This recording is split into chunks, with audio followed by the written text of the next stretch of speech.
Selamat pagi dari sini semuanya. Sekarang kita akan lanjutkan pembacaan di Yohanes 5 yang ke ayat yang ke-31 sampai ke-47. Mari kita sama-sama doa ya. Bapa Surgawi, terima kasih. Terima kasih banyak untuk hari yang Kau berikan ini Tuhan. Engkau sungguh Tuhan yang mulia. Terima kasih karena kami adalah anak-anak-Mu. Kau telah memanggil kami Tuhan untuk menjadi pengikut-Mu. Dan kami bersyukur untuk segala berkat-Mu yang telah Kau berikan kepada kami. Untuk hari ini dan untuk hari-hari yang selanjutnya. Tetapi kami lebih bersyukur Tuhan untuk berkat firman-Mu yang kami boleh baca hari ini.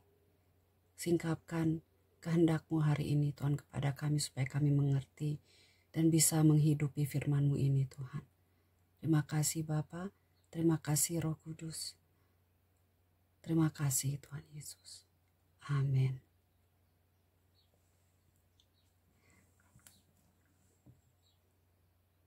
Ini sekarang Tuhan Yesus yang sedang berbicara lanjutan dari kemarin. Kalau aku bersaksi tentang diriku sendiri, maka kesaksianku itu tidak benar.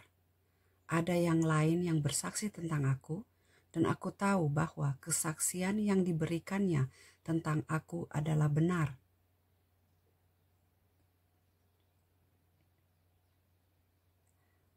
Jadi Tuhan Yesus mengatakan bahwa kesaksiannya itu tidak palsu. Banyak kan manusia yang beri kesaksian tapi kesaksian palsu. Tapi kalau dia kasih tahu bahwa kesaksiannya itu benar dan ada saksi. Jadi bukan hanya dia yang ngomong sendiri meninggi-tinggi seolah-olah mau meninggikan dirinya sebagai seorang Mesias padahal bukan. Tapi ada yang memberi kesaksian. Kesaksian yang pertama yaitu Yohanes Pembaptis yang telah kita baca sebelumnya di pasal 1, 2. Di sana dia beri kesaksian siapa Mesias itu. Dan yang kedua adalah Roh Kudus sendiri. Ayat 33, kamu telah mengirim utusan kepada Yohanes, dan ia telah bersaksi tentang kebenaran. Tetapi aku tidak memerlukan kesaksian dari manusia. Namun aku mengatakan hal ini supaya kamu diselamatkan. Jadi Tuhan Yesus memberikan kesaksian ini bukan untuk mau menyanjung dirinya sendiri supaya manusia meninggi-ninggikan dia, bukan. Tetapi dia memberikan kesaksian ini supaya, seperti yang dia bilang, supaya manusia itu diselamatkan. Supaya manusia tahu kepada siapa mereka bisa menantikan pertolongan dan keselamatan. Ayat 35, ia adalah pelita yang menyala dan yang bercahaya, dan kamu hanya mau menikmati seketika saja cahayanya itu. Ini maksudnya Yohanes Pembaptis. Tetapi aku mempunyai suatu kesaksian yang lebih penting daripada kesaksian Yohanes, yaitu segala pekerjaan yang diserahkan Bapa kepadaku supaya aku melaksanakannya. Pekerjaan itu juga yang kukerjakan sekarang, dan itulah yang memberi kesaksian tentang aku bahwa Bapa yang mengutus aku. Jadi Tuhan Yesus gak hanya berkata-kata dia adalah Mesias, tetapi dari kesaksian perkataannya dan perbuatannya itu menunjukkan bahwa dia betul-betul yang diutus oleh Allah. Dia memberitakan firman Tuhan, tapi gak hanya memberitakan firman Tuhan, tetapi dari kehidupannya terlihat perkataan dan perbuatannya itu cocok. Dia pergi kemana-mana melihat orang menderita ditolongnya, mereka yang sakit disembuhkan, bahkan yang mati dibangkitkan. Ayat 37. Bapa yang mengutus aku, dialah yang bersaksi tentang aku. Apa yang dimaksud di sini? Yang dimaksud adalah bahwa pekerjaan yang dilakukan Tuhan Yesus itu adalah pekerjaan yang Bapa inginkan supaya dia lakukan. dia itu memperlihatkan apa kehendak Bapanya untuk manusia. Dan itu dilakukannya dengan segenap hati, gak separuh-separuh. Jadi meskipun manusia saat itu memperlakukannya dengan tidak adil, menolaknya, tetapi itu tidak merubah hati Yesus terhadap manusia. Dia tetap mengasihi manusia yang mencela dia, yang menolak dia. Ayat 37 tadi, saya ulang. Bapa yang mengutus aku, dialah yang bersaksi tentang aku. Kamu tidak pernah mendengar suaranya, rupanya pun tidak pernah kamu lihat. Dan firman-Nya tidak menetap di dalam dirimu, sebab kamu tidak percaya kepada Dia yang diutusnya. Di sini jelas bahwa kalau kita mendengar firman Tuhan, tapi kita tidak percaya bahwa itu benar-benar firman Allah sendiri, dalam hal ini Tuhan Yesus yang berbicara, ya, jadi Allah berbicara melalui Tuhan Yesus, tapi kalau kita tidak mau percaya apa yang dikatakannya, maka firman-Nya itu tidak menetap di hati kita, tidak akan memberi pengaruh apa-apa dalam kehidupan kita. Jadi hanya didengar kemudian hilang aja begitu. Ayat 39. Kamu menyelidiki kitab-kitab suci. Jadi dia ini berbicara kepada orang Yahudi, ya. Kamu menyelidiki kitab-kitab suci sebab kamu menyangka bahwa olehnya kamu mempunyai hidup yang kekal.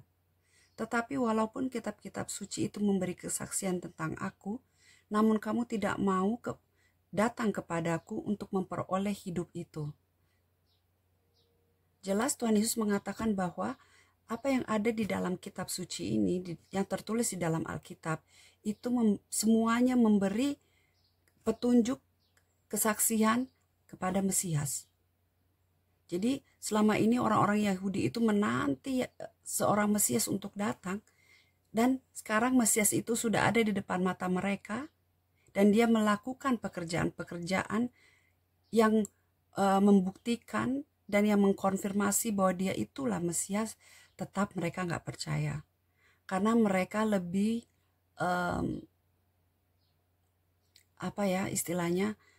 mereka lebih mempercayai diri mereka sendiri, meninggikan pengetahuan mereka. Sepertinya mata mereka itu tertutup sehingga nggak bisa melihat. Hati mereka buta. Karena apa? Karena mereka nggak mau mempercayai perkataan Tuhan Yesus, yang perkataannya itu membawa kehidupan. Jadi selama ini yang mereka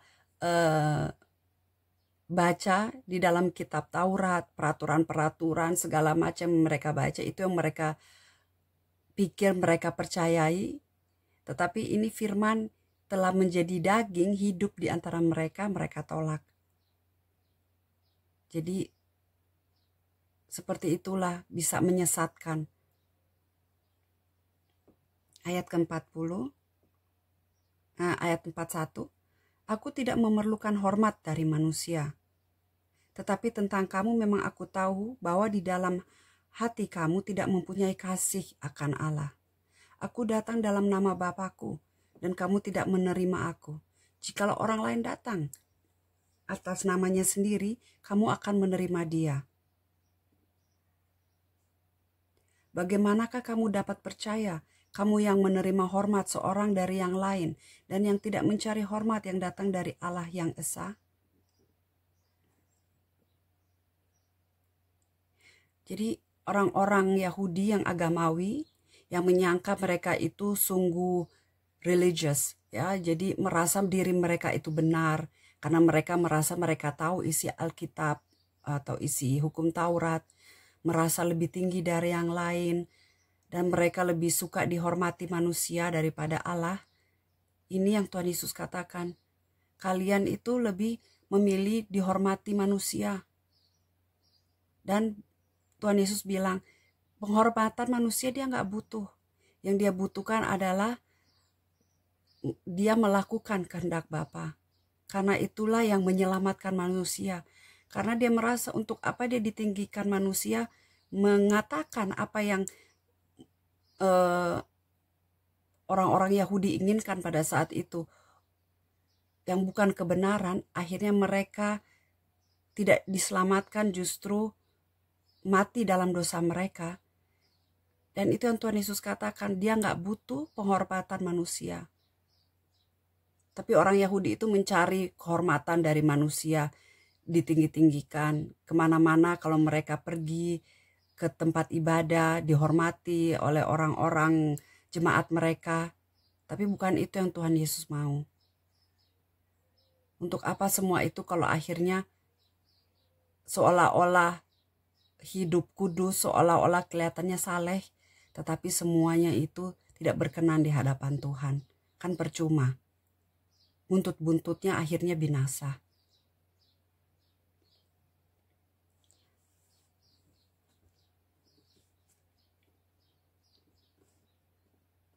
Ayat 45. Jangan kamu menyangka bahwa aku akan mendakwa kamu di hadapan Bapa.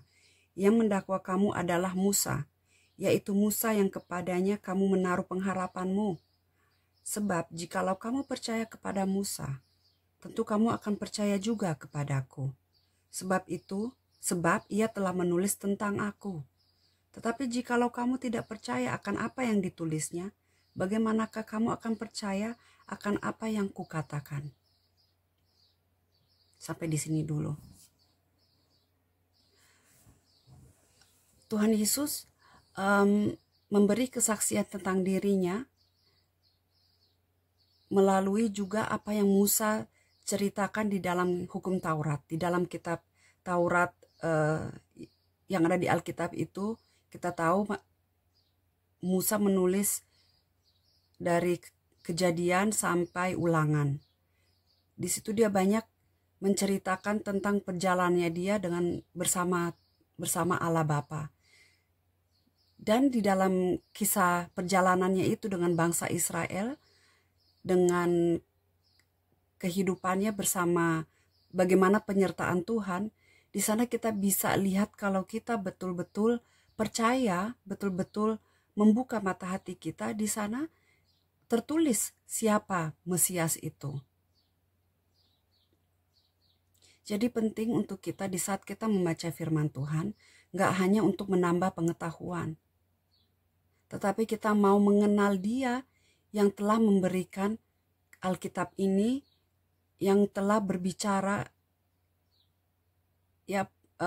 yang telah memberikan Alkitab ini melalui manusia yang menulis, tetapi hikmatnya, perkataannya itu semua dari Allah, dari Tuhan Yesus, dari Roh Kudus, Allah Tritunggal kita, yang bekerja bersama-sama untuk menunjukkan kepada kita bahwa firman-Nya itu benar, dan firman-Nya itu tidak hanya huruf mati belaka, tetapi yang sungguh bisa merubah kehidupan kita, bisa mentransformasi pikiran kita, hati kita, karena kehidupan manusia yang tidak diperbarui oleh firman Tuhan, oleh Yesus sendiri, mungkin kelihatannya baik, tetapi akhirnya membawa kepada kebinasaan.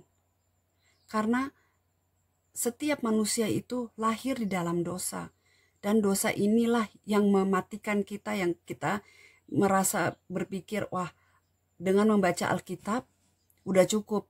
Tapi kalau nggak ada persekutuan yang intim dengan Tuhan, tidak ada komunikasi, tidak ada dialog, kita hanya istilahnya baca dari Kejadian sampai Wahyu, tetapi kalau tidak ada pertemuan secara pribadi dengan Tuhan, semuanya ini hanya jadi buat kita menambah pengetahuan istilahnya rohani, tetapi tidak ada perubahan dalam kehidupan kita, tidak ada perjumpaan, tidak ada keintiman dengan Tuhan Yesus sendiri, dengan Allah Bapa kita, maka semuanya mati.